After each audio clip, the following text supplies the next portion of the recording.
అదేవిధంగా హృదయశుద్ధి గల వారు ధన్యులు, వారి దేవుని చూచెదరని పరిశుద్ధ గ్రంథం బైబిల్ చదివిస్తూ ఉన్నది.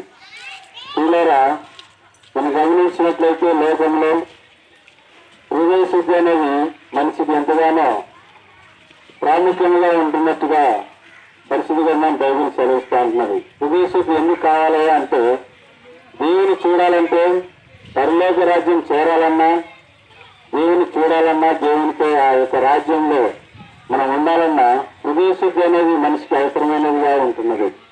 హృదయంలో నుండి వెలువెలున్నవి జాగ్రత్తము, మోసము, దొంగతనము, లోభములు, ఇవన్నీ మనిషిని అభివృద్ధిపరిచేటువంటి పరిస్థితులు మనం బైబిల్ చదివిస్తున్నది. వీటన్నిటినీ మనం తొలగించుకున్నట్లయితే పరలోక రాజ్యంలో మనం చేరేవారేమో అంటున్న పరిస్థితులను బైబిల్ చదివిస్తూ ఉన్నది.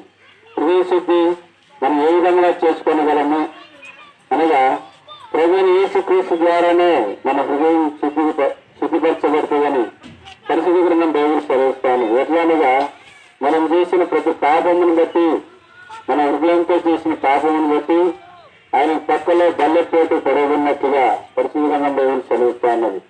ఆయన ఎన్ని విశ్వాసం ఉంచినట్లయితే మన యొక్క పాపములన్నింటి నుండి ప్రభువైన యేసుక్రీస్తు మనల్ని దూరపరుస్తారని పరిశుద్ధ గ్రంథం బైబిల్ చదివిస్తున్నది.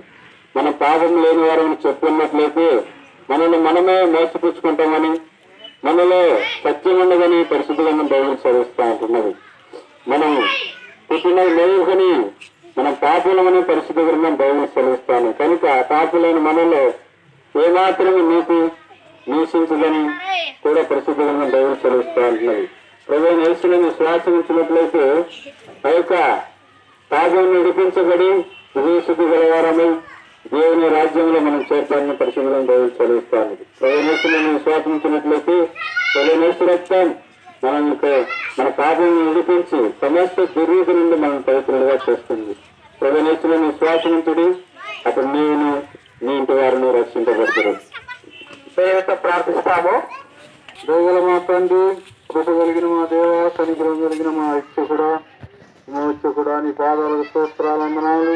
మరి దూరకు తండ్రి కృప చూసి స్వార్థ అంతట్లో సహాయకుడిగా ఉన్నావు. మరి తండ్రి నాయన వినేజుడిగా ఈ వాక్యం వినిపించటకు, మరి తన స్వార్థ ప్రకటించడం చూపిన కృప అంతటి కొరకై సూచిస్తున్నాం. సాయం చేయండి, కృప చూపి బలపడు. మరి నా తండ్రి, నా ప్రభా, మరి నా వాక్యాన్ని నీరు పెట్టి ఫలింప చేయండి. నువ్వే గొప్ప దేవుడు, ఆయన రక్షకుడు, మమ్మల్ని పోషించేవాడు, ఆదరించేవాడు, కృప చూసేవాడు అని అనేకులు మరి తల్లి విని ఉన్నారు. సాయం చేయి. ఒక్క ఆత్మను రక్షించుకోవడం కృప చూసి సాయం చేయమని వందనాలు చెల్లిస్తూ, వినాన్ని సూచిస్తూ కనపరుస్తూ, ఎత్తిస్తూ పూజిస్తూ కొనియాడుకుంటూ ఏసుక్రీస్తునామమున ప్రార్థిస్తున్నాము తండ్రి. ఆమేన్.